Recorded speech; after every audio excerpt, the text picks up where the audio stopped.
हम त्रिवेश परिवार आज एक अच्छा कार्यक्रम जो आयोजित किया हमने, और अभी तक हमने जो एक दिन 24 घंटे का समय 1 बजे होगा, उस समय को हमने बड़े ही आनंद और बच्चों की बिल्कुल उनकी इच्छा के अनुसार उन्होंने भी जब बात की कि 3 दिन का है तो उन्होंने कहा कि इसको 5 दिन कर दिया जाए। ये एक ऐसा माहौल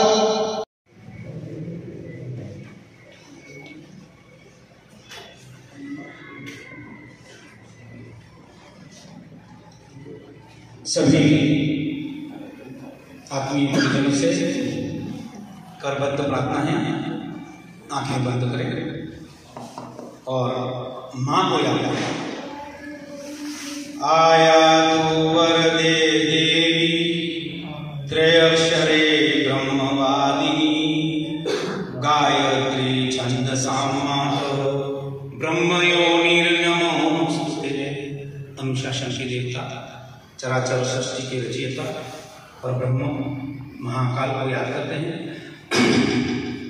वंदे देव उमापतिं सुरगुरु वंदे जगत्कारणं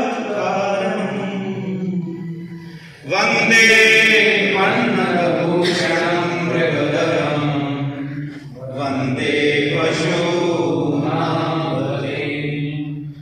वंदे सूर्य शशांकवनिनयनं वंदे मुकुन्दप्रियं वंदे भक्तजनाशयं वरदं वंदे शिवं शङ्करं मनोजवं मारुततुल्यवेगं जितेन्द्रियं वातात्मजं वानरयोतमुख्यं श्रीरामदूतं शरणं प्रपद्ये। आप सब मेरे गुरुजन चिंतन में बड़ी हो, आप सबको मैं याद करता हूँ, नमन करता हूँ। गुरुर्ब्रह्मा गुरुर्विष्णु गुरुरेव महेश्वर गुरु साक्षात् परं ब्रह्म तस्मै श्री गुरवे नमः। सम्मानित मंच पर विराजमान ये बच्चे और मेरे मार्गदर्शक के रूप में पंच परमेश्वर विराजे हुए और मेरे सभी युवा साथी हैं। आइए उनका भी, उनके हृदय से विराजमान नारायण को नमन करता हूँ। सिया राम मैं जग जानी करो प्रणाम जोरी जुग पानी। इस पुनीत पावन मेला में मंच पर विराजे हुए हमारे ख्यातनाम विद्वज्जन और भारतीय मनीषा के धनी गुरुदेव आदरणीय गजानन जी भट्ट साहब, हमारा सौभाग्य है कि किसी बहुत बड़े पद पर हमारे त्रिवेश के कोई हमारा प्रतिनिधित्व कर रहा है। शैक्षिक क्षेत्र के अंदर ख्यातनाम आदरणीय नरेंद्र जी भट्ट साहब, सीबीओ साहब, ज्योतिष की कर्मकांड की और भारतीय आध्यात्म की मनीषा को धारण करते हुए ये हमारा गौरव और हर जगह पर त्रिमेश का नाम रोशन करते हुए मैंने इनके कार्यक्रम को भी देखा है। परम श्रद्धेय दिनेश जी पंड्या साहब हरियाणा से, और इस शिविर पहला हमारे दिमाग में मनस्थिति आई। मैं आप सबका पहले तो स्वागत, मेरे पूर्व सभी अध्यक्ष महानुभाव, मेरे उपाध्यक्ष महोदय, मेरी कार्यकारिणी के सचिव महोदय, शैक्षिक प्रकोष्ठ, बल्कि क्या पूर्णतया उनमें समाहित है आदरणीय योगेश जी, मेरे सचिव श्री नरेश जी, हमारे सह सचिव विजय जी, और अभी जो यहाँ पर मौजूद उपलब्ध है उनका नाम ले पा रहा हूँ, और समस्त कार्यकारिणी के सभी महानुभाव, कल भी सब लोगों का सहयोग रहा था। और सबसे बड़ी बात मैं आपको आगे उन लोगों का मैं धन्यवाद थोड़ी सी इसको विस्तार बता करके फिर मैं उन लोगों का धन्यवाद ज्ञापित करूंगा। मेरी जो ये युवाओं की टीम है, इन युवाओं की टीम में श्री आदरणीय प्रधानाचार्य और सृजन के काम में हर हमेशा तुरंत तैयार होने वाले हमारे दीपक जी उपाध्याय साहब, एक 24 तारीख को चुनाव का कार्यक्रम अध्यक्ष उपाध्यक्ष वगैरह मनोनीत हुए, अपने चयनित हुए थे। 25 तारीख को मैंने त्रिमेश तलपोत का बायलॉज बनाना शुरू किया है। पूरा संविधान एक नया अपन बनाया, और संरक्षक महोदय आदरणीय गणेश जी बैठे हुए हैं। मैं यहाँ पर शक्तिपीठ में 25 तारीख को सर आया, तो मेरे दिमाग में यहाँ बच्चे खेल रहे थे, तो मैंने आदरणीय पंड्या जी आज जो सब सुविधा उपलब्ध करवाई शक्तिपीठ ऊर्जा का यह स्थान है, उनसे मैंने चर्चा की शुरुआत बालकों से किया जाए। रात को मैं दीपक जी को बात करता हूं, एक आवाज में हर्षद जी सामलिया से रात को आधा घंटा बात हुई, दीपक जी से आधा घंटा बात हुई, हमारे संरक्षक महोदय से बात हुई, आदरणीय गणेश जी से, और फिर हमने ऐसी शुरुआत की कि हम बालकों से इस प्रक्रिया को शुरू करें। क्योंकि मैं ये मानता हूं, मैं अनेक तथ्य अनेक चीजें सुनता हूं, लिटरेचर पढ़ने का मुझे बहुत ज्यादा शौक है, पर एक पागड़ी में मोह दूसरों के लिए मैं नहीं कह सकता हूं, पर मेरे लिए ये कह सकता हूं कि पाखंडी का नाम छोड़ना बड़ा कठिन है। तो अगर इन पीढ़ी को अपन शुरुआत करें, हमारे दिमाग में आदरणीय बड़सा दिनेश जी, दीपक जी आप विराजे हो, सब विराजे हो, एक विचार ये आया कि हम इन बालकों से, इन पीढ़ी से अपन शुरुआत करें, तो आने वाले 10 साल में अगर ये प्रक्रिया सतत जारी रही तो हम एक राष्ट्र के प्रति समर्पित, आध्यात्म के प्रति समर्पित, समाज के प्रति समर्पित और एक अच्छे इंसान का निर्माण करने का अपने प्रयास करें। हो सकता परमात्मा माँ गायत्री जी भगवान अपने को उसमें से प्रदान करें। भाई साहब ने प्रकोष्ठ बनाना शुरू किए, खेल प्रकोष्ठ, सांस्कृतिक प्रकोष्ठ, इस शिविर का पूरा प्रबंधन पूरी टीम पंकज जी और उज्जवल जी बासोर से, पादरा से हमारे सचिव महोदय, शैक्षिक प्रकोष्ठ के प्रभारी, और हमारे हम सबको एक सूत्र में बांधने का काम करते हैं भाई श्री योगेश जी, इन्होंने इस बात को लिया, उनके साथ प्रथम को जुड़े, नीलेश जी पादरा से जुड़े, कपिल जी मम्मासा से जुड़े, और सामलिया से हर्षद जी, कपिल जी और दीपक जी भाई साहब वो भी जुड़े, योगेश जी और चंद्रशेखर भाई यहाँ से जुड़े, और दर्शित भाई पूरे इस बच्चों के प्रभाव को देखने लगे, आरा से रोहित भाई जुड़े, और भी काफी कुछ नाम मैं भूल तो नहीं रहा, और भी अगर मान लो इसमें हमारे साथ सचिव विजय जी, प्रशांत भाई, अल्पेश भाई, जिन्होंने रात को यहाँ पर बच्चों को संभालने का काम किया। और अगर किसी का नाम रह गया तो मुझे क्षमा करें, पर मुझे ये गर्व हुआ, ये आश्चर्य हुआ और एक आनंद की वैसा अनुभूति हुई गिरीश जी कि मेरे युवा, मेरे टीम के सब लोग मुझे ये कहते हैं कि भाई साहब एक काम हाथ में ले लो, बाकी काम धीरे धीरे चलते रहेंगे। तो हमने 26 से ये कार्यक्रम हमने सोचा, शिविर का कैसे क्रम चला, कैसे क्या हुआ। पर मैं ये मानता हूं कि आज आप सब बैठे हो तो उसमें तुलसीदास जी ने एक शब्द कहा है कि जेहि को जेहि पे सत्य स्नेह सोते मिली न कछु संदेह।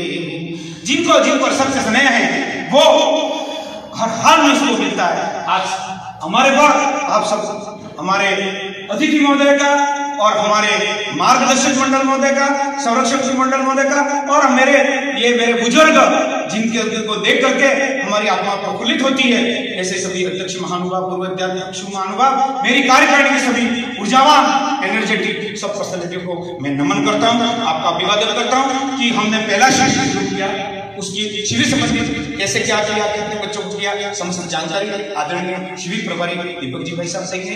पर मैं आपसे निवेदन करता हूँ कि हम आपके बच्चे हैं और भारतीय संस्कृति ये रही है कि पुत्र स्टेज पर बैठ करके कथा कर रहा है और पिता सुन रहा है। सुखदेव जी महाराज कथा कर रहे हैं और 18 पुराणों को लिखने वाले व्यास जी उनकी कथा सुन रहे हैं।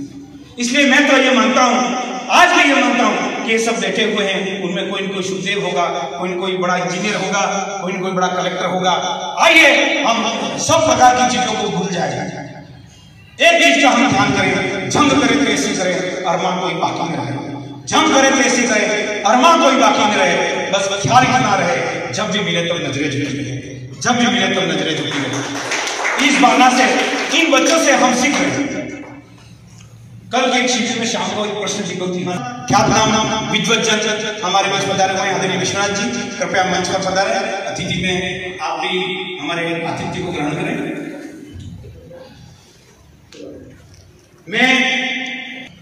मैं सबसे पहले स्वागत उद्बोधन मेरा चल रहा है, पर मैं अतिथियों का स्वागत करना चाहता हूं और मेरी टीम और सभी अध्यक्ष महोदय, उपाध्यक्ष महोदय से निवेदन है, उपाध्यक्ष महोदय आप यहाँ पधारें और मेरी टीम का ऊपर उड़ा करके मेरे अतिथियों का, हमारे अतिथियों का स्वागत अभिनंदन करें।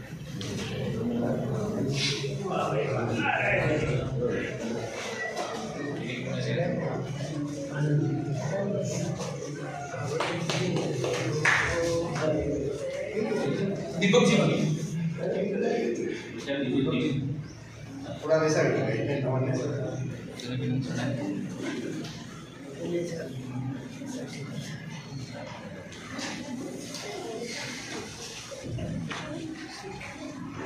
सबका सम्मान करवाने वाले का सम्मान नहीं होना चाहिए।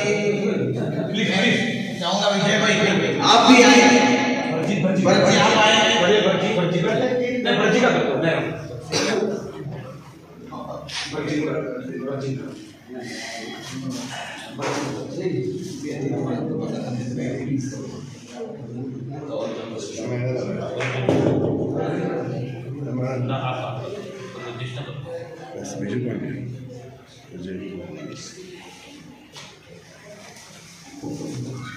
अब उद्बोधन तो मैं देने की सामर्थ्य भी नहीं रखता हूँ, योग्यता भी नहीं रखता हूँ, पर मेरी कार्यकारिणी से निवेदन है कि हमारे 4-5 प्रतिनिधि हमारे मार्गदर्शक और हमारे यानी पूर्व अध्यक्ष हैं, उनका भी ऊपर न उड़ा करके आप सम्मान और स्वागत करें।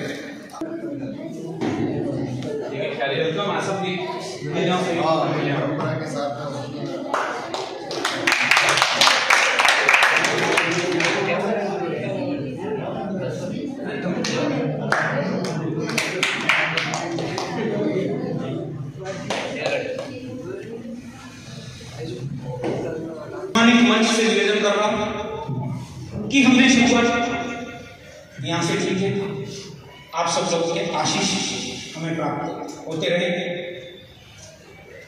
और हमें आपका मार्गदर्शन भी मिलेगा कदम, छोटे छोटे कदम से हम शुरुआत करने का हम प्रयास कर रहे हैं। बाकी के प्रोसेस भी शुरू होंगे, पर आज का हमारा ध्येय ये था कि एक मेरी आप सबसे अनुरोध है कि पूज्य गुरुदेव ने ये कहा था कि बेटा तुम समाज, राष्ट्र और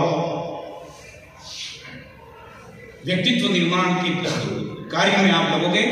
हम ये मानेंगे, इन्होंने दावा किया है कि ये अगर इसमें आप लगोगे तो ये आप परमात्मा का काम करेंगे।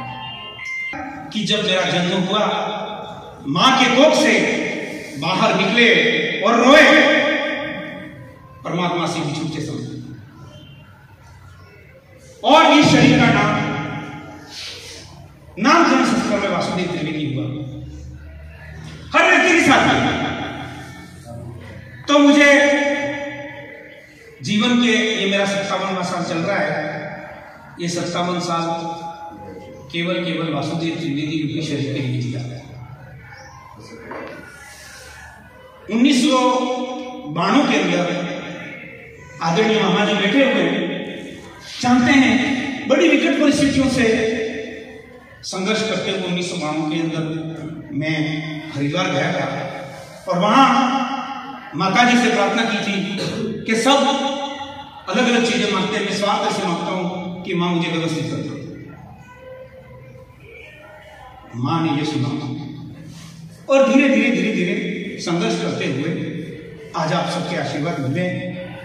इस क्षेत्र में भी अपन एक काम करें, अच्छा काम करें, इस भाव से, इस पवित्र भाव से आप सबके आशीर्वाद हमें कार्यकारिणी को मिले। और मेरा ये मानना है, क्योंकि बुद्धिजीवी मैं नहीं कह सकता, सभी प्रज्ञावान लोग बैठे हुए हैं और इतनी बड़ा प्रज्ञा कि असीम कृपा सब पर है। ऐसे मनीषियों के बीच में मैं बोलूं मुझे शोभा नहीं देता है, परंतु मेरा एक मानना यह है कि साधना अपने आप को साधना, उपासना उप प्लस आसन ईश्वर के पास बैठना, और आराधना समाज रूपी देवता की आराधना, ये 3 जीवन के लक्ष्य मान करके चलने का अपन प्रयास करते हैं। और उसमें आप सबके आशीर्वाद से कितनी सफलता मिले वो तो परमात्मा जगदम्बा जाने। पर आज आप सब ने अपना अमूल्य समय निकाला है। आदरणीय गुरुदेव से मेरी बात हुई, मैं बॉम्बे हूं और हर हाल में आऊंगा, मुझे बड़ी तसल्ली हुई।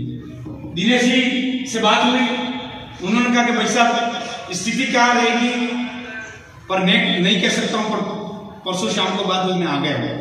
मुझे लगा कि नहीं, हमें आशीर्वाद देने के लिए आ गए। आदरणीय मामा जी से बात हुई, क्यों नहीं आऊंगा, जरूर आऊंगा।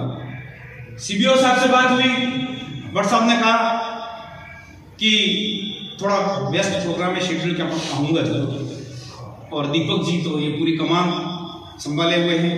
सभी मेरे अध्यक्ष और संरक्षक मंडल को निवेदन किया, उन्होंने कहा हर हाल में आएंगे। बस यही उपलब्धि है, यही उपलब्धि है। आपके आशीष, आपके आशीर्वाद हमारे पर। हमारे अध्यक्ष महोदय ने हमारा शरीर बिल्कुल टाइट कर रखा है। हमें 1 मिनट भी लेट होते ही हमारे भाई तुरंत सीटी बजा देते हैं और वही काम हमने चंद मिनटों में करके हमें पुनः उस स्थल पे पहुंचाना होता है। हमारा समय था 10:30 से 12 का। हम पूर्व से ही बहुत लेट चल रहे हैं उद्घाटन सत्र में, तो मैं अगले क्रम में इस पूरे शिविर की संक्षिप्त जानकारी आप सबके सामने प्रस्तुत करें। शिविर तो हो रहा है, लेकिन क्या होता है, कैसा हो रहा है, मैं इस पूरी जानकारी के लिए आदरणीय प्रभारी महोदय दीपक जी आपको आमंत्रित करता हूँ कि सबके सामने एक संक्षिप्त विवरण बच्चे क्या प्राप्त करेंगे और क्या सीख के जाएंगे आपके सामने प्रस्तुत करेंगे। भगवान श्री रंगनाथ माँ भगवती कात्यायनी, माँ गायत्री के चरणों में शत वंदन। आज के इस उद्घाटन समारोह में मंचासीन विद्वान मूर्धन्य आदरणीय विश्वनाथ जी, आदरणीय गजानन जी, आदरणीय दिनेश जी, हमारे अध्यक्ष महोदय जिनके तत्वावधान में पूरा कार्यक्रम कर रहे हैं, हमारे शिक्षाविद आदरणीय सीबीओ साहब, सभी पूर्व अपूर्व अध्यक्ष कहेंगे कि जिन्होंने इस कार्यक्रम को आगे चलाया और आज समाज को इस स्तर पे लाए हैं, ऐसे सभी पूर्व अध्यक्ष महोदय, संरक्षक मंडल, पूरी कार्यकारिणी और इस शिविर से जुड़े हुए सभी युवा बंधु और जिनके कारण से आज हम यहाँ बैठे हुए हैं, ऐसे एक हमारे भविष्य के समाज निर्माण यह शिविर आयोजित करने का एक विचार अध्यक्ष महोदय के मन में आया और मैं मानता हूँ निश्चित ही कहीं न कहीं आपने वर्तमान की जो परिस्थितियाँ देखी होगी, झेली होगी और वर्तमान का जो वातावरण है जो हमारे सारस्वतों के लिए एक चुनौती बना है, उसको देखकर परख कर आपके मन में आया कि आज पूरा विश्व जब भारतीय संस्कृति, हिंदू संस्कृति सनातन की ओर आ रहा है, पर सनातन में आने के बाद उनका मार्गदर्शन कौन करेगा, उनको कौन सिखाएगा? उनको सिखाने वाली यदि पीढ़ी है तो हम सब ये सारस्वतों की पीढ़ी है, हम सब सारस्वतों की जिम्मेदारी बनती है। तो यहाँ इस भारत भूमि में जो भी आए वो खाली हाथ नहीं जाए, कुछ उसको यहाँ से मिले और भारत पुनः विश्व गुरु बनेगा, इसी आशा के साथ और इन सबके बदले बनेगा, ये आपने सोच करके पूरी कार्यकारिणी ने जो बहुत बड़ा बीड़ा उठाया, उसी को हम आज उद्घाटन समारोह के रूप में देख रहे हैं। निश्चित रूप से शिविर की उद्देश्यता मैंने पहले ही बता दी, सब हम जानते हैं कि समय चुनौती भरा है और आज हम विश्व को देने की स्थिति में बने, हमारे सबके अंदर किसी न किसी ऋषि का खून बह रहा है, रक्त बह रहा है, उस रक्त को, उस प्रतिभा को हम जगाए और कहीं न कहीं पूरे विश्व का हम मार्गदर्शन करें और वर्तमान की जो विध्वंसकारी शक्तियां हैं वो भी कहीं न कहीं एक धर्म अधर्म का युद्ध चल रहा है, धर्म से लड़ रही है और धर्म का यदि किसी ने बीड़ा उठाया या धर्म मूर्तियां जो है वो ये ब्राह्मण समाज हम कह सकते हैं, तो उसको एक मजबूत करने के लिए वो इन सबका हर तरह से सामना करे, आर्थिक रूप से भी करे, मानसिक रूप से भी करे, बौद्धिक, शारीरिक हर तरह से मजबूत बने, इसके लिए 3 दिवसीय शिविर का आयोजन किया और इस शिविर की जो दिनचर्या रूपरेखा बनाई है, इस दिनचर्या में एक बटुक बालक हर तरह से मजबूत हो, वो शारीरिक रूप से भी मजबूत हो, उसकी बौद्धिक क्षमता भी विकसित हो, उसकी मानसिक क्षमता भी विकसित हो और समाज के प्रति उसका समर्पण भी बढ़े और एक दूसरे से जुड़ के समाज से बढ़ते हुए राष्ट्र की और बड़े राष्ट्र का कल्याण करे, राष्ट्र को आगे ले जाए। इसी उद्देश्य से शिविर की पूरी रूपरेखा बनाई हुई है। शिविर की रूपरेखा आदरणीय अध्यक्ष महोदय ने बताई दी। कल दोपहर 1 बजे से शुरू हुआ अपना कार्यक्रम, आते रजिस्ट्रेशन का कार्यक्रम हुआ, इसके बाद उनके लिए चाय अल्पाहार की व्यवस्था की गई, शाम को उनका शारीरिक क्षमता भी विकसित हो, वो शारीरिक रूप से भी मजबूत बने, एक दूसरे में सहयोग की भावना हो, इसके लिए खेल सत्र का भी आयोजन किया गया। इसके बाद फिर बच्चों को यज्ञोपवीत जो हमारा मुख्य मूल है उस यज्ञोपवीत धारण कैसे करना, यज्ञोपवीत उनको नई धारण भी करवाई। भोजन के बाद फिर रात में सांस्कृतिक संध्या हुई, क्योंकि कहते हैं कि हम तो मूक है, यदि मुख ही संकोचित होगा तो विश्व का मार्गदर्शन कैसे करेंगे। तो सभी बालकों ने आके अपनी अपनी प्रस्तुतियां यहाँ पे प्रस्तुत की, प्रस्तुतियां दी। शुभ भी गणमान्य व्यक्ति है, वैज्ञानिक है, जिन्होंने इस भारत को एक सूत्र में बांधा, उन सबका एकात्मता स्तोत्र के रूप में उन सब ने पाठ किया, उसका स्तवन किया। इसके बाद सबने 1 घंटा फिर खेल और व्यायाम की कक्षा ली। इसके बाद उनका स्नान हुआ, फिर उन्होंने संध्या सीखी, संध्या के बाद में फिर अल्पाहार, यानी कि जैसे सचिव महोदय ने बताया, इनका 1-1 मिनट का यहाँ पे सदुपयोग हो, 1-1 मिनट वो कुछ सीखे, इसी उद्देश्य से पूरी दिनचर्या बनाई। और फिर अल्पाहार के बाद उन्होंने संध्या भी सीखी। संध्या के बाद में अभी उद्घाटन समारोह चल रहा है और ऐसे 3 दिन की पूरी दिनचर्या है। दिनचर्या उनके सिटी पे ही चल रही थी, सभी मंचासीन अतिथि और आए हुए आगंतुकों को मैं बताना चाहूँगा कि इनको कोई भी मार्गदर्शन नहीं दे रहा है, कोई भी बुला नहीं रहा है। सीटी बजती है, उनके दिनचर्या टाइम टेबल उनके कमरों के आगे लगा हुआ है, उसको देखते हैं और सीटी बजते ही तुरंत यहाँ आते हैं। अभी का जो सत्र है वो उद्घाटन सत्र रूप में आप सबके सामने चल रहा है। इसके बाद शाम को भी हमारी भारतीय संस्कृति में हमारा क्या योगदान रहा, ये भी उसके विषय में भी प्रेरणा। धन्यवाद गुरुजी। हमारे इस कार्यक्रम में जो सहयोग प्रदान करने वाले हैं, मैं उनका संक्षिप्त विवरण, वो उनको अवश्य रूप से आज भी बुलाया गया था, कल भी बुलाया, लेकिन वो यहाँ उपस्थित नहीं है। आदरणीय हरिशंकर जी जोशी नादिया, उनके द्वारा ये संपूर्ण भोजन का राशन दिया गया है निःशुल्क। तीनों दिनों का जो सुबह शाम का भोजन नाश्ता सब उनके द्वारा दिया गया है। और रमेश जी व्यास सागवाड़ा से हैं, उनके द्वारा ये पूर्ण जो भोजन की व्यवस्था है वो निःशुल्क कर दी गई है। उनके द्वारा 1 रुपया भोजन बनाने का नहीं लिया जा रहा है। उन्होंने, वो समाज के अपने त्रिवेश के नहीं है, फिर भी उनका सहयोग है। उसके बाद दिनेश जी पंड्या नयागा, उनके द्वारा पंचपात्र का वितरण किया गया है, जिसकी राशि 5000 के करीब थी। उन्होंने सभी बालकों को एक पंचपात्र का चम्मच, प्लेट और वो अपने जो पात्र होता है कप था, वो तीनों चीजें उनके द्वारा दी गई है। नरेश जी पंड्या नयागा, उनके द्वारा प्रत्येक बालक को एक पीताम्बर दिया गया। उसी क्रम में ललित जी उपाध्याय आरा, उनके द्वारा प्रत्येक बालक को एक रजिस्टर और पेन का वितरण दिया गया है। प्रवीण जी उपाध्याय आरा, उनके द्वारा आसन, प्रत्येक बालक को एक आसन दिया गया है। अरुण जी पाठक आरा, उनके द्वारा गौमुखी और माला का वितरण प्रत्येक बालक को दिया गया है। प्रकाश जी व्यास, जो हमारे इस कार्यकारिणी के संगठन मंत्री, कल ही रात को फोन आया और उन्होंने कहा कि 1100 रुपये मेरे द्वारा इस कार्यक्रम को दिया जा रहा है। मेरे उनकी पत्नी का आंखों का ऑपरेशन है, इसलिए मैं नहीं आ पाऊंगा, यूं कहा, लेकिन 1100 रुपये उनके द्वारा दिया गया है।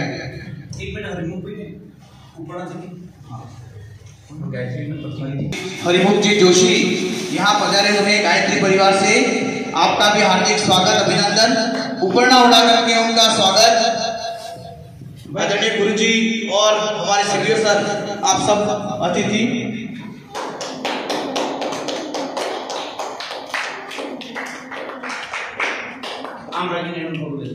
ये भाई साहब का परिचय दूं, लिमड़ी से हैं और पूर्णतः गायत्री शक्तिपीठ को समर्पित है। रात को हमारे साथ रहते हैं और पूरी शक्तिपीठ की 9 दिवसीय जो व्यवस्था है वो आप संभालते हैं। आभार, धन्यवाद। मैं भामाशाहों के नाम ले रहा था। राजेश जी उपाध्याय पादरा द्वारा 501 रुपया इस कार्यक्रम को दिया गया है। हर्षद जी पंड्या सामलिया, आपके द्वारा भी 501 रुपया।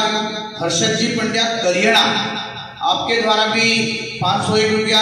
और जिग्नेश जी शाह, पंकज जी शाह, जो DOLIC थे, उनके पिताजी के स्मृति में उन्होंने प्रत्येक छात्र को एक पेन और एक फोल्डर उनके द्वारा दिया गया है। और अभी रात को ही 501 रुपया अपने कचरूलाल जी पिजाई साहब पादरा, उनके द्वारा भी 500 रुपये इस कार्यक्रम को दिए गए। आप सभी का बहुत बहुत आभार और आपका आशीर्वाद ऐसे ही छात्रों पर बना रहे। मैं इस क्रम में आगे आदरणीय खेल प्रकोष्ठ में विकास जी द्वारा 12 टी-शर्ट 5000, अभी जो टीम और एक किशोर जी खेलने जा रही है उनको प्रत्येक खिलाड़ी को एक टी-शर्ट प्रदान किया है। तो और 12 टी-शर्ट दिए। जो हमारे टीम यहाँ से, जो 8 चौकियों की टीम यहाँ से जा रही है खेलने, उसके लिए, और 1100 रुपये किशोर जी भाई साहब के द्वारा इस प्रकोष्ठ में दिए गए। मैं इसी क्रम में आदरणीय दिनेश जी भाई साहब, आपको आमंत्रित करता हूँ कि आपका आशीर्वाद बच्चों को मिले। संक्षिप्त आशीर्वाद आप भी दें।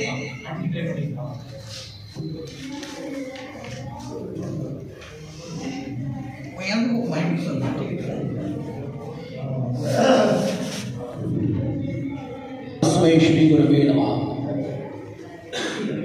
बोलिए एकलिंग जी महादेव की जय, कात्यायनी मात की जय। मंचस्थ अतिथिगण, अध्यक्ष महोदय, पूर्व अध्यक्ष महोदय एवं मेरे समाज के सभी सम्माननीय मेरे मार्गदर्शक और इस समाज की भविष्य का जो निर्माण करने वाले हैं ऐसे सभी बटुकों, देखिए प्रायः हम जब समाज की एकजुटता की बात करते हैं तो नींव को हम भूल जाते हैं। और यह आज बड़ा हर्ष का विषय है कि श्रीमान गणेशलाल जी त्रिवेदी पादरा, उनके अध्यक्ष काल में वासुदेव जी और उन्होंने मुझे एक सुझाव दिया कि दिनेश जी आप यज्ञोपवीत कर रहे हैं तो क्यों नहीं सामूहिक यज्ञोपवीत हो जाए। तो मुझे बड़ा अच्छा लगा। और तब शायद वासुदेव जी सचिव पद पर थे और इतना अच्छा प्रोग्राम हुआ। और अब नए अध्यक्ष पद पर जब वासुदेव जी आए और यह पहला कार्यक्रम जो हो रहा है वास्तव में ही बहुत सराहनीय है। समाज के लिए बाकी कार्यक्रमों से ज्यादा यह जरूरी है कि हमारी नींव मजबूत हो, और नींव मजबूत करने के लिए हमें इन बालकों में जो ऊर्जा है ना, जैसे कि दीपक जी ने भी बताया कि योग का कार्यक्रम भी आज चल रहा है, तो जीवन में आपको सफलता को हासिल करने के लिए योग और साधना यह अत्यावश्यक है। अगर योग और साधना आप में है, उसके साथ में अनुशासन है। अनुशासन इसलिए वो हिंदी भाषा में को आपने कि अपनी ब्राह्मण हमने जिस कुल में जन्म लिया है वह कुल भारत का ही नहीं धरती का मार्गदर्शक रहा है, इस संसार का मार्गदर्शक रहा है। ब्राह्मण कुल में जन्म लेना कोई सामान्य बात नहीं है। जिम हनुमान जी ने मैं ताकत गणी थी पण जितली घड़ी एने हुर मंत्र ने मारो એટલી ઘડી जागृत नहीं थे। एम अपने ब्राह्मण कुल में जन्मे बालक के डीएनए में इतनी ताकत है, बस उस ताकत को जागृत करने की जरूरत है, जो कार्य गणेशलाल जी की कमेटी ने बहुत अच्छे से कर रहे हैं। देखिए ब्राह्मणों के बारे में जितना बोला जाए, लेकिन बटुकों को यह जानकारी होना बहुत जरूरी है। एक तो हम अनुशासन में खास रहे, अनुशासित व्यक्ति ही शासन कर सकता है। स्वयं अगर हम अनुशासन में, हमारे माता पिता, देखिए ऐसा है कि एक अच्छी सुभाषित है, सुभाषित तो मैं विस्मृत हो रहा हूं, लेकिन हाँ, परिचरितव्या संतो यद्यपि कथयन्ति तेन उपदेशम यास्तेषां स्वैरगता एव भवन्ति उपदेशानि। हमारे बुजुर्ग, हमारे माता पिता और हमारे मार्गदर्शक यद्यपि हमें मीठा ही बोलते हैं, लेकिन कभी भी कठोर बात भी कहते हैं, कभी हमें बुरा लगे ऐसी भी बात भी बोलते हैं, तो निश्चित ही वो हमारे लिए उपदेश ही है, क्योंकि वो हमारे कल्याण के लिए ही बोलते हैं। इसलिए कभी अपने माता पिता, अपने गुरुजन, अपने मार्गदर्शक, उनकी बातों का बुरा नहीं लगाए और निश्चित ही उनके बताए हुए मार्गदर्शन पर हम चलेंगे तो हमारा भविष्य उज्जवल होगा। सुबह उठने के लिए माँ आपको टोक किया, आपको बुरा लगता होगा, लेकिन सूर्योदय से पहले ही उठना है। अगर सूर्योदय के समय में जो पॉजिटिव एनर्जी एक्टिव रहती है, तब आप सोए रहेंगे तो आपकी बॉडी ऑब्जर्व कैसे करेगी, ठीक है ना। तो सूर्योदय से हम पहले उठेंगे। अब जैसे कि आप दीपक जी ने बताया, हाँ संध्या वंदन, गायत्री आदि आदि आपको सिखा रहे हैं, तो समय का अभाव है, फिर भी मैं एक शॉर्ट में एक रिसर्च हुआ है उसके बारे में बता दूं कि कुछ असामाजिक तत्वों ने रिसर्च किया कि भारत में अगर शांति भंग करनी है और धार्मिक कृत्यों को पीछे लाना है और असामाजिक तत्व मजबूत हो, अगर ऐसा काम हो तो ब्राह्मणों को अगर दबाया जाए तो यह कार्य हो सकता है, क्योंकि ब्राह्मण में नेतृत्ववाद है, ब्राह्मण में ऐसी ताकत है कि इस देश को कभी टूटने नहीं देगा। तो क्या किया जाए, तो एक सर्वे किया गया, उसमें सभी ब्राह्मणों का डीएनए लिया गया और उस डीएनए में मिला कि ब्राह्मण भारत की उत्पत्ति के डीएनए से कुछ मैच नहीं हो रहा है। यह अमेरिका के न्यूज़पेपर में भी आया था, अपने टाइम्स ऑफ इंडिया में भी यह लेख आया था।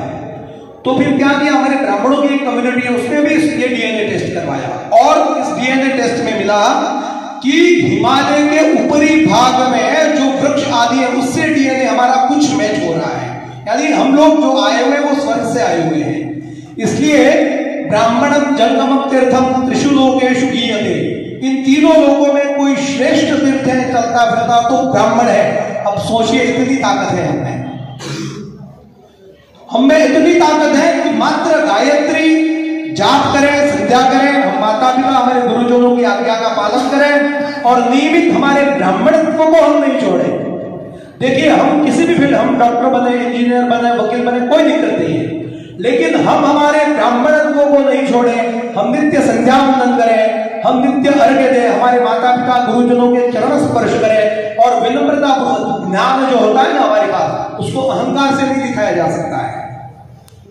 ज्ञान हमेशा विनम्रता पूर्वक प्रदर्शित होता है, और विनम्रता जब आएगी तभी आपकी बुद्धि में ज्ञान प्रवेश कर पाएगा। और बोलने के लिए बहुत कुछ है लेकिन समय का भी अभाव है, इसलिए यह मैं वर्तमान कमेटी और अध्यक्ष महोदय गणेश लाल जी को साधुवाद कि आपने ऐसे जो प्रयोजन कर रहे हैं, निश्चित ही समाज के लिए यह मील का पत्थर साबित होगा और ऐसे कार्यक्रम होना ही चाहिए। और उसके साथ ही आप अगले वर्ष जब शिविर करेंगे तो शिविर का खर्च श्रीमान हम वहन कर लेंगे पूरा, लेकिन ऐसे कार्यक्रम आप करते रहें।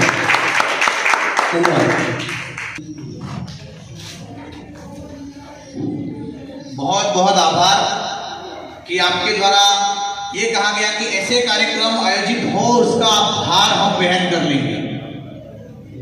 बहुत बहुत धन्यवाद, आभार आपका ओजस्वी और ब्राह्मण के प्रति जो ये ज्ञान हमें प्रदान किया गया। निश्चित बाहोड़ा इतना ही जानते हैं, लेकिन ब्राह्मण क्या है ये गुरुओं से ही पता चलता है।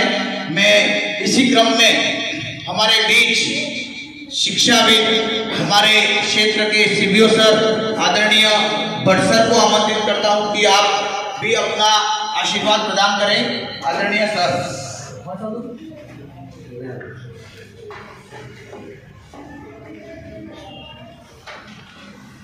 त्रिवेदी मेवाड़ा ब्राह्मण समाज के बालकों के लिए आयोजित इस संस्कार शिविर में इस उद्घाटन सत्र में हम सबका मार्गदर्शन कर रहे परम श्रद्धेय गजानन जी भट्ट साहब, प्रोफेसर विश्वनाथ जी, भाई दिनेश जी,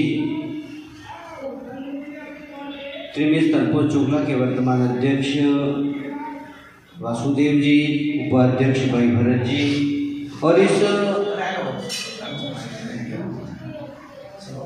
जो शिविर है उसका पूरा ही मार्गदर्शन करने वाले भाई दीपक जी, मेरे सामने विराजे हुए समाज के समस्त सम्माननीय अतिथिगण और प्यारे बालकों, मैं हरिमुख जी का भी धन्यवाद दूंगा। वो मेरे अच्छे मित्रों में से एक हैं, लेकिन अभी वो नीचे प्रस्थान कर गए। गायत्री परिवार में जब आप यहाँ आते हो तो हरिमुख जी का और उनका मिलना मेरा निरंतर होता रहता है। प्यारे छात्रों, आप सुबह में 5 बजे उठे हो और अब भी अनवरत हमारी उद्घाटन सत्र चल रहा है। मैं इस अवसर पर हमारे वर्तमान अध्यक्ष जी और उनकी कार्यकारिणी को बहुत बहुत ही धन्यवाद देता हूँ और समाज की ओर से आपका आभार व्यक्त करता हूँ कि आपने एक संस्कार शिविर शुरू किया और निश्चित रूप से आने वाले समय में हमारे त्रिमेश परिवार को और अच्छे नवाचार देखने को मिलेंगे, ऐसा मुझे पूर्ण विश्वास है।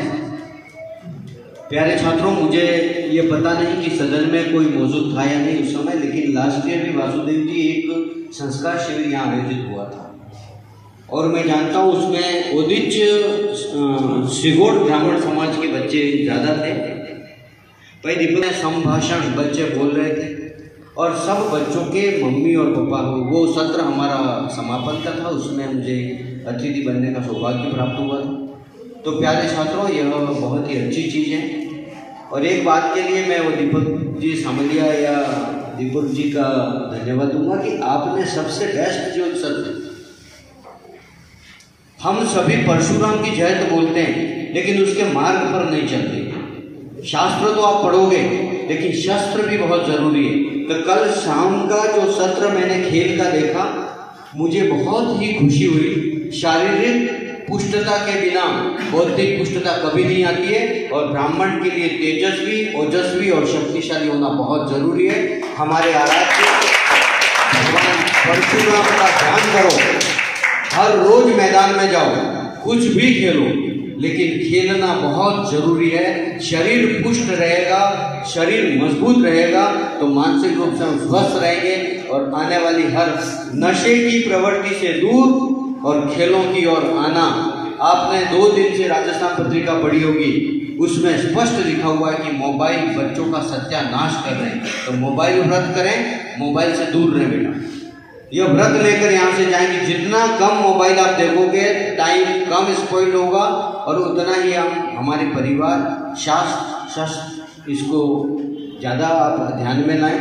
पुनः मैं इस कमेटी का आभार व्यक्त करते हुए, और क्योंकि मेरी इतनी ज़्यादा उम्र नहीं है लेकिन मुझे इस बात का हमेशा से गर्व रहता है कि फाउंडर मेंबर जो इस कमेटी के थे, वासुदेव जी को पता है, वो पहले शायद सचिव ऐसा मुझे पूछा पिताजी के साथ। तो जो फाउंडर मेंबर थे और उसके पहले अध्यक्ष थे, उनका मैं सुपुत्र होने के नाते यह जो वटवृक्ष, जो एक पौधा हमने आशा का, उम्मीद का रोपा था, वो आज एक वटवृक्ष बनकर उसके फल हम अच्छे रूप में छक रहे हैं। इससे ज्यादा प्रसन्नता की, इससे ज्यादा खुशी की और कोई बात नहीं हो सकती है। मैं पुनः धन्यवाद देते हुए और आपको ये विश्वास दिलाते हुए कि आपका यह प्रकल्प और आगे बढ़ेगा, समाज के सभी लोगों का आपको सहयोग मिलेगा क्या हमें करना है, हमारा पुण्य दायित्व है। पुनः अपनी बात को यहीं रोकूंगा। आप सभी का स्वागत, अभिनंदन और धन्यवाद।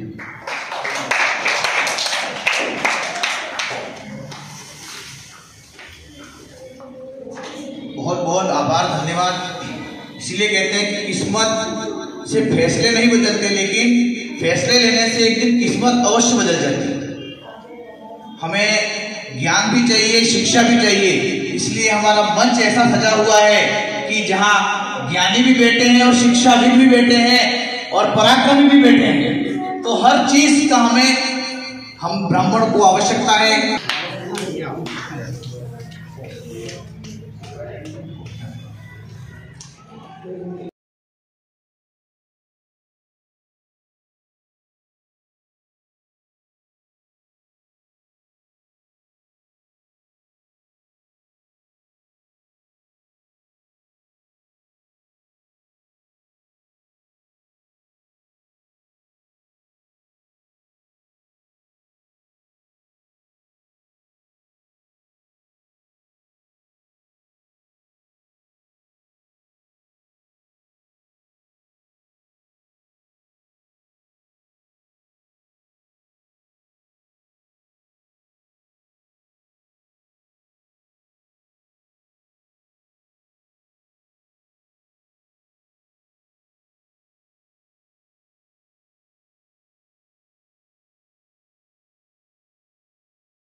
और सामने बैठे हुए हमारे वरिष्ठ जो मनीषी है और हम उनके अनुज पुत्र हैं, सब छोटे बच्चों से लगा करके जो उनसे छोटे हैं। आदरणीय भारतीय मनीषा के मूर्धन्य विद्वान के रूप में आप जाने जाते हैं। और सरल सवाल, मैं परम पूज्य गुरुदेव की गीता पढ़ रहा था, उनके लिए बेटा कभी टेढ़ा मत बनना, कभी सांप का जीवन मत जीना, सरल जीवन जियो, सरल जीवन जियोगे परमात्मा तुम्हारे साथ हो जाएगा। ऐसे सरल जीवन के धनी और मैं समाज पर वृहद हस्त के रूप में रहे, तो इतना सरल व्यक्तित्व, इतने ऊंचे पद पर रहने हुए, ये सब एक से एक विभूतियां। फिर मैंने कहा गुरुदेव मन में कुछ संकल्प है, मैं समाज के बारे में थोड़ी सी बात 2 मिनट आपका लूंगा, मुझे माफ करना। इकाइयों का गठन होगा, 3-4 सेक्टर पर अपने को काम करना है। इकाई प्रत्येक गांव से इकाई अध्यक्ष बन के आएंगे और आदरणीय भट्ट साहब 20 गांव 20 इकाई, एक इकाई एक काम, छोटा मोटा सूत्र के रूप में अपन करेंगे। पर एक हमारे मन में दिमाग में यज्ञोपवीत संस्कार करने का मानस ये है। गणेश जी के अध्यक्ष काल में अच्छा मार्गदर्शन मिला, पादरा और पूरे कल्पो चौपड़े का जबरदस्त सहयोग मिला और उस सहयोग का परिणाम ये रहा 31 बटुकों का यज्ञोपवीत संस्कार हुआ था। मेरे को ये सौभाग्य आप सबने ये दे रखा है कि मैं समाज का 3 बार सचिव रहा और इस आदरणीय भट्ट साहब के खेतों पर मैं, विष्णु जी, प्रकाश जी, हम तीनों जाकर के बैठे कि गुरुदेव कुछ मंत्र का मार्ग बताओ। उन्होंने कहा चलो मेरे घर पे पहले अपन पंसा खाते हैं और उनकी वो स्टाइल प्योर घी के अंदर हम तीनों को खाना खिलाया और उन्होंने कहा बेफिक्र रहिए, मस्त होकर के काम करिए, क्यों सृजन का काम कर रहा है, कर रहे हो और आप लोगों का अगर आशीर्वाद मिले तो किस बात की कमी है। उस यज्ञोपवीत में भाई गणेश जी बैठे हुए हैं, करीबन शानदार यज्ञोपवीत होते हुए भी करीबन 50-60 हजार रुपया अपने समाज का बचा। और मेरा ये मानना है कि भगवान और परमात्मा को पैसों की जरूरत नहीं, पैसे झगड़े की जड़ है। और भगवान, परमात्मा और समाज, परमात्मा और समाज अपना काम खुद नहीं करेंगे, अपना काम अपने दूतों से करवाते हैं। पर हम सबको, मेरे युवा साथियों, ऐसे ऐसे व्यक्तित्व बैठा हुआ है, ऐसा ऐसा व्यक्तित्व हमारे सामने विराजे हुए हैं, किस बात की कमी है। आइए सब युवा जुट जाइए और मैं कहता हूं हनुमान बनना पड़ेगा, संशय आत्मा विनश्यति। अर्जुन की तरह अगर संशय पैदा किया तो परमात्मा को विराट स्वरूप देना पड़ेगा और राम की तरह समर्पण कर दिया तो हर जगह पर, हर गांव गांव में हनुमान जी के मंदिर के रूप में पूजे जाएंगे अपन सब। इसलिए मेरे युवा टीम, हम जिस शख्स को बुला रहे हैं उन्होंने मेरे को तहे दिल से कहा है कि अगर यज्ञोपवीत संस्कार का कार्यक्रम या कोई पावन काम किया, एक बार इससे जोरदार तालियों से उनका अभिनंदन किया जाए कि जो चाहोगे वो मेरी तरफ से समर्पण होगा। मैं एक बार सबको हाथ ऊंचा करके इनके आयुष्य आरोग्य वर्धन, अपन कोई आदमी, मैं तो केवट जैसी स्थिति में भी नहीं हूं कि मैं उनको कोई वो कर सकूं, पर समाज में परमात्मा दोनों हाथ उठा करके महाकाल की जय बोल करके उनको आशीर्वाद प्रदान करें। उनके बाद उनका अद्भुतों का बोलो युगाधिपति महाकाल की जय। आदरणीय परम श्रद्धेय गजानन जी,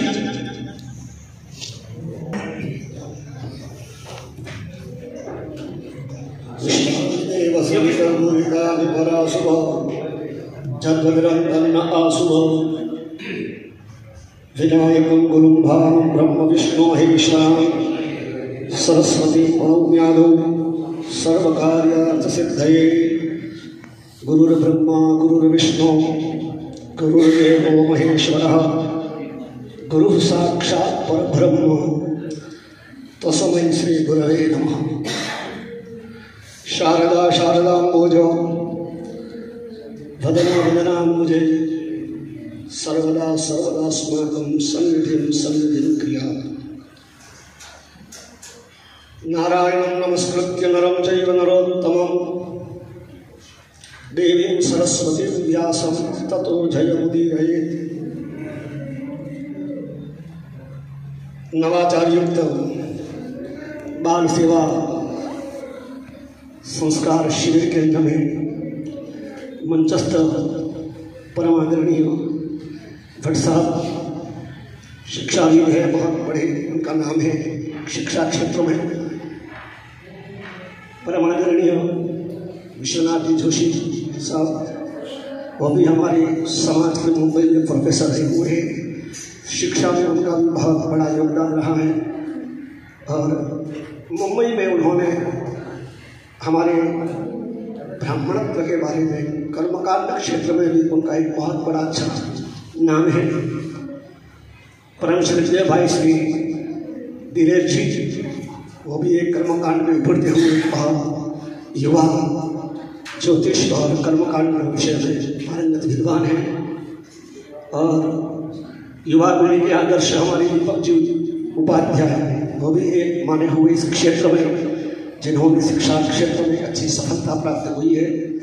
दीपक जी वर्तमान कार्यकारिणी के ऊर्जावान परम श्रेष्ठ अध्यक्ष महोदय श्री वासुदेव जी द्विवेदी, उपाध्यक्ष श्रीमान भरत जी पंड्या, हमारे सामने पूर्व समाज के लिए समर्पित अध्यक्ष महानुभावों, वर्तमान कार्यकारिणी के सभी पदाधिकारी महानुभावों, आत्मीय स्वजनों, प्यारे वादकों, बहुत सुंदर आयोजन ये हो रहा है। इसके लिए इस पर बहुत सारे काम किए, लेकिन यह एक नवाचार युक्त सबसे पहला कार्य जो कर रहे हैं बालकों के लिए। और अपने कहते हैं ना कि पाखियाल में काना सोते हैं। यदि जीवन में आगे बढ़ता है तो बचपने से ही आगे बढ़ा जाता है।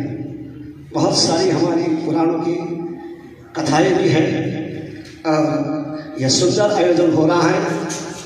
आत्मीय स्वजनों, हमारे भारत की संस्कृति के संस्कार बहुत ही दिव्य रहे हैं।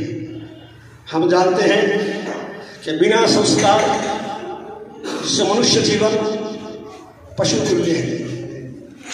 संस्कार जीवन में होना बहुत जरूरी है। और केवल मानव धर्म ही संस्कारों से जीवित है। उन संस्कारों को अपनाना यह हमारा परम कर्तव्य है। हमारे संस्कार इतने दिव्य रहे हैं कि बचपन में शुरू से हमारे यहाँ पूर्व काल में अनेक संस्कार हमारे शास्त्रों में वर्णित थे। वर्तमान में हमारे यहाँ 16 संस्कारों का वर्णन हमें मिलता है, जिसमें गर्भाधान से लेकर मृत्यु पर्यंत हमारे यहाँ 16 संस्कार हैं। और उन संस्कारों को समय समय पर हर जातक को किए जाते हैं। उसमें महत्वपूर्ण है एक यज्ञोपवीत संस्कार, उपनयन संस्कार। उपनयन शब्द का अर्थ होता है उप यानी समीप, नयन यानी रहना, समीप रहना। और समीप रहने के लिए बालक को 5 साल की उम्र के बाद उपनयन संस्कार करके हम हमारे बालक को गुरुकुल में विद्याभ्यास के लिए हम भेजते थे। और गुरुकुल की प्रणाली शिक्षा प्राप्त करके मनुष्य संस्कारित सुसंस्कारित होकर समाज में आकर मानव योजित कर्म करते थे। मनुष्य बचपन से ही संस्कारित किया जाना चाहिए, जो सुंदर पीड़ा हमारे आज की कमेटी ने उठाया है। और गुरु कुल प्रणाली में शिक्षा प्राप्त करने के लिए मनुष्य संस्कारित होकर समाज में अपना अच्छा एक नाम प्रतिष्ठित करता है। हम सभी ब्राह्मण परिवार से आते हैं। हमारे शास्त्रों में कहा है, जन्मना ब्राह्मणोऽप्ययः संस्कारे निजोच्यते विद्यया याति विप्रत्वं त्रिविश्रोत्री उच्यते। यहाँ पर जन्म लेने वाला हर व्यक्ति ब्राह्मण है। खास बात है कि यहाँ पर जातियों के बारे में नहीं कह रहा हूँ, जातियाँ हमने बनाई है। कई बार हमारे सामने भी प्रश्न आए हैं, कई कई यज्ञ होते हैं बड़े बड़े, वहाँ युवा पीढ़ी पूछती है कि पंडित जी ये जातियाँ किसने बनाई है, जातियाँ क्या है? तो हमारा शास्त्र स्पष्ट कहता है, हमारे शास्त्र में बताया जन्मना ब्राह्मणों ने, यह जन्म से सभी ब्राह्मण हैं। कुछ ऐसे भी शूद्र हैं कि जन्म से शूद्र है। यदि शूद्र है तो भगवान ने किसी के साथ पक्षपात नहीं किया है। जातियां हमारे पुरखों ने, हमारे ऋषि मुनियों ने बनाई है। कहा है जन्मना ब्राह्मणों ने, यह जन्म से सभी ब्राह्मण हैं।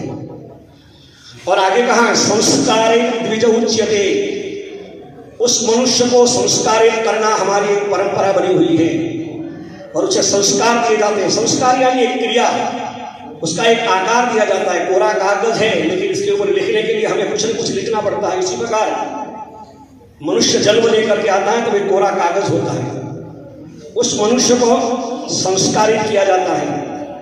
और संस्कारित के लिए मैंने पहले ही कहा, हमारे यहाँ अनेक संस्कार है। सबसे पहला संस्कार होता है विद्याध्ययन। तो विद्या अध्ययन के लिए हमें गुरुकुल में जाते और विद्या प्राप्त करते, उसको दूसरी संज्ञा दी, दूसरा नाम दिया है संस्कार द्विज उच्यते, उससे दूसरा जन्म होता है। आगे कहा है विद्या याति विप्रत्वम, विद्या प्राप्त करने से उसका नाम हो जाता है विप्र। विप्र यानी विशेष प्रदान करने वाला। जो भी हमें समाज से मिला है उसे हम समाज को बांटे, प्रदान करें, इसका नाम है विप्र। और ये तीनों श्रोत्रिय है।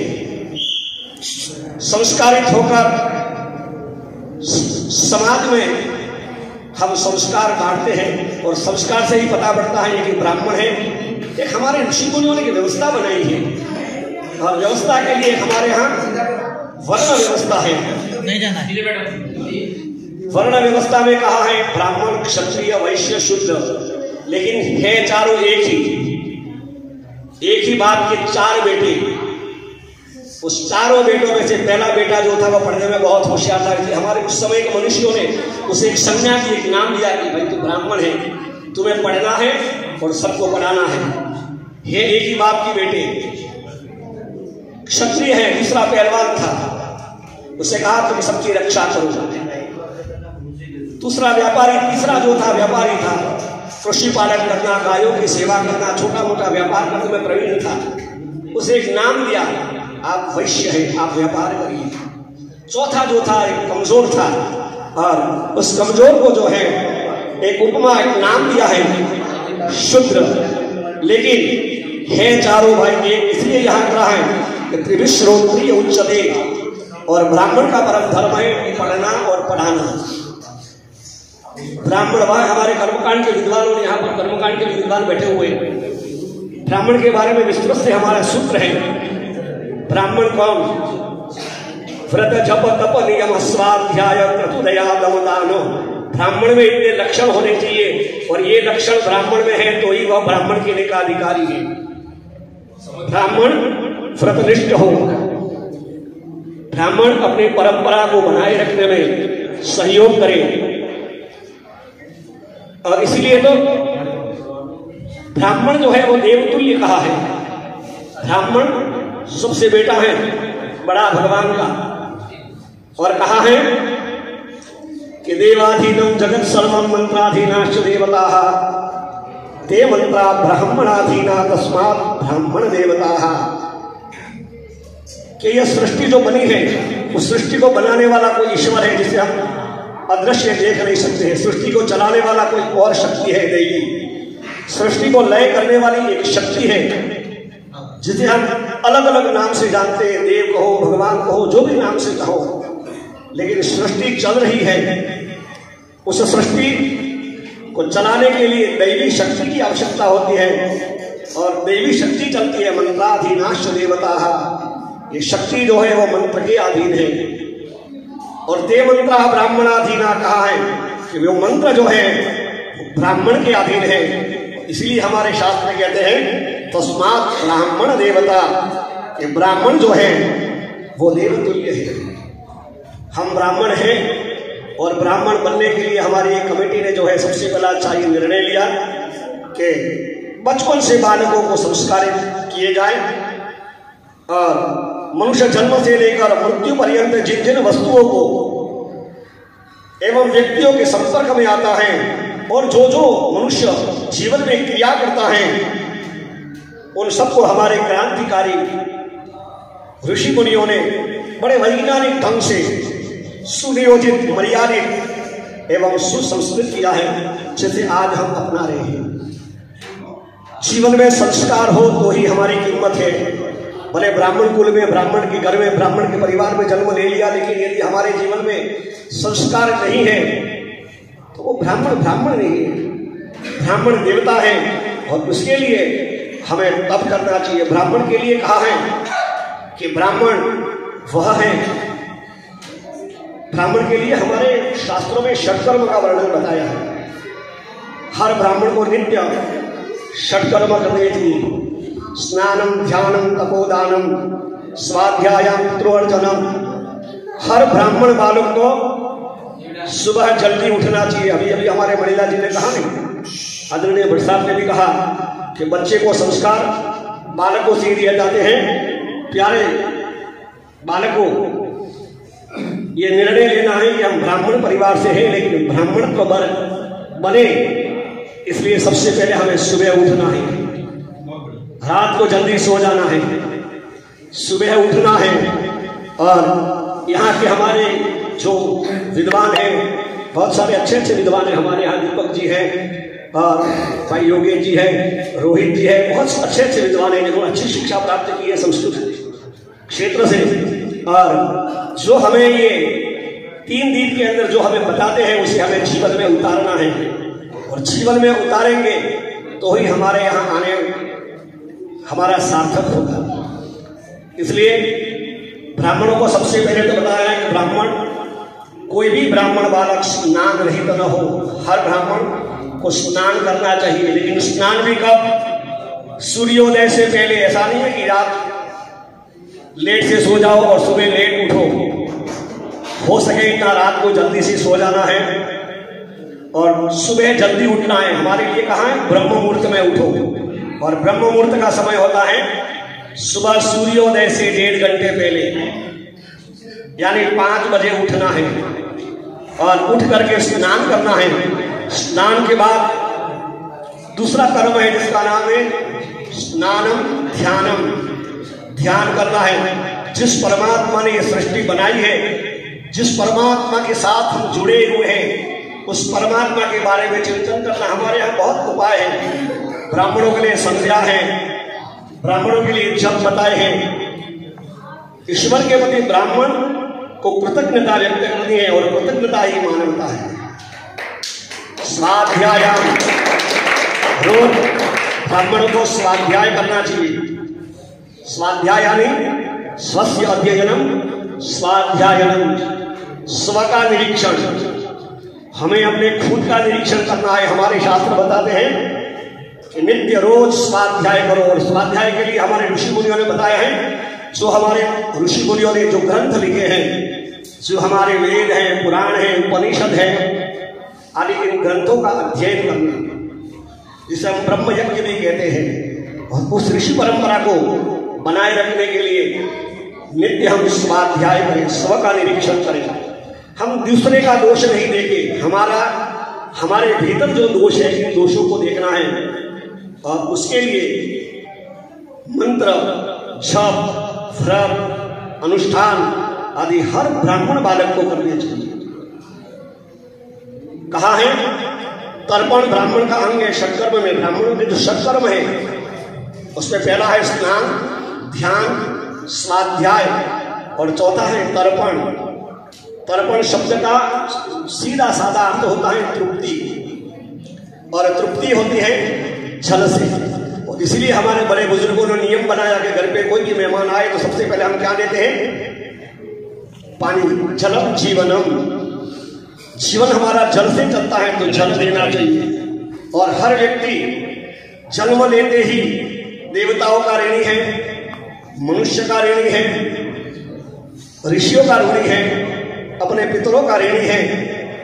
इन ऋण से मुक्त होने के लिए हमारे शास्त्र में पद्धति बताई है तर्पण। अलग अलग इसके प्रमाण हैं। देवताओं को जल कैसे देना, ऋषियों को कैसे, माँ बाप का सम्मान करना, माँ बाप की सेवा करना, माँ बाप की आज्ञा का पालन करना। दूसरे भगवान कहाँ है? पिता भगवान का रूप होता है। पूरी जिंदगी पिता किसके लिए कमाता है? हमारी औलाद, हमारे संतान अच्छे से पढ़े, अच्छे खाए पिए मौज करे, उसके लिए पूरा जीवन कमा करके पूरा धन खर्च कर लेता है। और बचा कुचा जो भी रहता है उसका भी वारिसदार वही संतान होती है। पिता का बहुत बड़ा योगदान है हमारे जीवन में। तो पिता का भी जीवन में सम्मान होना चाहिए, सेवा होनी चाहिए। तीसरे भगवान कहा है आचार्य देवो भव। जिसके पास हमें कुछ शिक्षा मिलती है, कुछ दीक्षा मिलती है, कुछ मंत्र, कुछ सूत्र, कुछ दिशा मिलती है, वह गुरु एक भगवान का रूप है। गुरुजनों का सम्मान, गुरुजनों की सेवा करना मनुष्य का परम धर्म है। और चौथे भगवान में कहा है अतिथि देवो भव। घर पर आने वाला कोई भी मेहमान किसी भी समय आ जाए तो उसका सम्मान, उसकी सेवा, यही मानवता है। तो इन सूत्रों को भी हमें याद रखना है कि हमेशा जीवन में माँ बाप का सम्मान करें, गुरुजनों का सम्मान करें, बड़े बुजुर्गों का सम्मान करें और हमारे शास्त्रों में जो बताई हुई जो बातें हैं उसका जीवन में आदर्श सिद्धांतों को हम स्वीकार करें। और ये स्वीकार करने के लिए तो हमारे समाज के बुद्धिजीवी वर्ग जो है वो इस प्रकार के आयोजन कर रहे हैं। उस आयोजन को सफल के लिए आप सभी का योगदान की आवश्यकता है। तो सभी बालकों से मैं बस यही निवेदन करता हूँ कि सुंदर जो यहाँ पर हमारे गुरुजनों के द्वारा जो आपको आदर्श, जो मंत्र, जो दिशा, जो दीक्षा जो दी जाए उसे जीवन में उतारने का जरूर आप प्रयास करें। यही हमारा एक सबसे मानव धर्म का शिला है। हाँ, लेकिन हमारा समय पहले से निश्चित किया था, मुझे बताया गया था कि भाई 10 से 12:30 बजे का हमारा टाइम है। इसके बाद कुछ आगे के भी कुछ कार्यक्रम रहते हैं। उस कार्यक्रम को सफल बनाने के लिए सबसे पहले तो हमारे अध्यक्ष महोदय श्री वासुदेव जी द्विवेदी और उनकी पूरी टीम को खूब खूब बधाई, अभिनंदन देता हूँ, धन्यवाद देता हूँ। और जो बालक हमारे बीच बैठे हैं उन बालकों के माता पिता को भी खूब खूब धन्यवाद। वो भाग्यशाली है। हमारा समाज, हमारा त्रिवेश, तरकोट, चोखला बहुत बड़ा है, बहुत सारे गांव हैं, लेकिन कुछ ही गांवों के यहाँ बालक पधारे हुए। फिर भविष्य में इस प्रकार के आयोजन हो तो ज़्यादा से ज़्यादा यहाँ पर बालक यहाँ पधारे। तो जिन माता पिता ने अपने बच्चे को यहाँ रजिस्ट्रेशन करवाया, यहाँ भेजा, उन सभी बालकों को, माता पिता को भी खूब खूब बधाई, खूब खूब धन्यवाद। हमें यहाँ का जो क्षेत्र है गायत्री शक्तिपीठ का जो स्थान मिला, बहुत सुंदर पवित्र वातावरण में बैठ करके हम सुंदर आनंद ले रहे हैं। उसी प्रकार जीवन में हम आनंद लेते रहे। और इस कार्यक्रम में पहले ही कहा कि बहुत सारे भामाशाह भी यहाँ पर योगदान दिया है। किसी ने भोजन के लिए, किसी ने जलपान के लिए, किसी ने छोटी बड़ी बहुत सारी सेवाओं के लिए जो भामाशाह ने यहाँ पर अपनी इस यज्ञ में जो आहुति दी है उसके लिए वह भी सभी बधाई, धन्यवाद के पात्र हैं। अंत में आप सभी को प्रणाम करते हुए, मंच को वंदन करते हुए मैं अपनी वाणी को विराम देता हूँ। जय श्री कृष्ण, जय गायत्री। धन्यवाद गुरुदेव, बहुत बहुत आभार, धन्यवाद।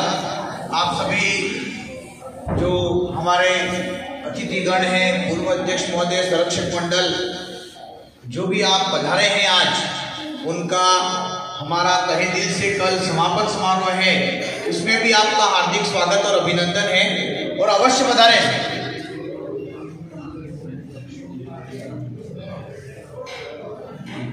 वहाँ परोसकारी के लिए कक्ष नंबर 1, 2, 3, 4 कर बोला था, वो रुक जाएंगे, ठीक है।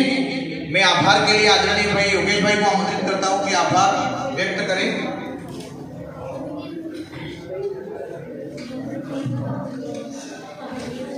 परम सम्माननीय अतिथि महोदय और प्यारे दर्शनार्थियों, सबसे पहले मैं आभार व्यक्त करूंगा जिनके मन में संकल्प आया आदरणीय हमारे अध्यक्ष महोदय का कि ऐसा शिविर आयोजन करें, मैं उनका आभार व्यक्त करता हूँ। दूसरा आभार व्यक्त करूंगा इस गायत्री मंडल के संपूर्ण ट्रस्ट का, जिन्होंने हमें यह एक अच्छा स्थान मुहैया कराया, उनका बहुत बहुत आभार। और आभार व्यक्त करूंगा आप सब महंगे मेहमानों का, जिन्होंने अल्प निवेदन पर अपना अमूल्य समय यहाँ पर दिया, उनके लिए बहुत बहुत आभार। थोड़ा सा मैं परिचय दे देता हूँ कि यहाँ पर बालकों की संख्या 21 ही क्यों है, क्योंकि हमने टारगेट रखा था 20 के बाद 22 नाम आए थे और 22 नाम के बाद हमने विराम दे दिया था, क्योंकि यहाँ की व्यवस्थाएं थी। तो हमने एक मैसेज डाल करके कह दिया था कि अब आगे रजिस्ट्रेशन नहीं होगा, तो इसलिए हमने यहाँ पर अभी फिलहाल 21 बालकों का ही रजिस्ट्रेशन किया और 21 बालक यहाँ पर आए।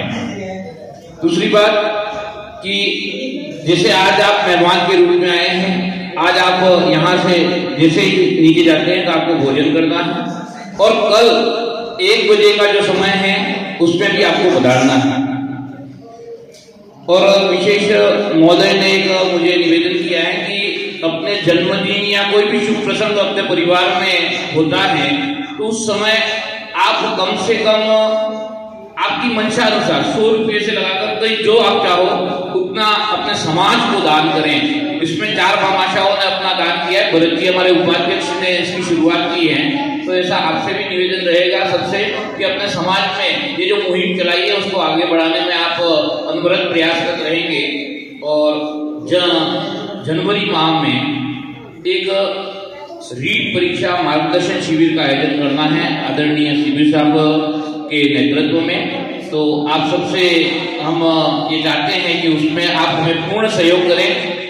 अभी फिलहाल रीट परीक्षा आने वाली है, फॉर्म भर चुके हैं और उसमें अपने समाज के जो बच्चे हैं जो रीट परीक्षा को दे रहे हैं, जिनको राह नहीं मिल रही है या असफल हो रहे हैं बार बार, तो उनको कहीं ना कहीं अपने समाज के जो शैक्षिक स्थिति में अच्छे हैं, जिन्होंने यह मुकाम हासिल कर लिया है, वो उनको मार्गदर्शन करेंगे तो बच्चों को संबोधन पैदा होगा। ओम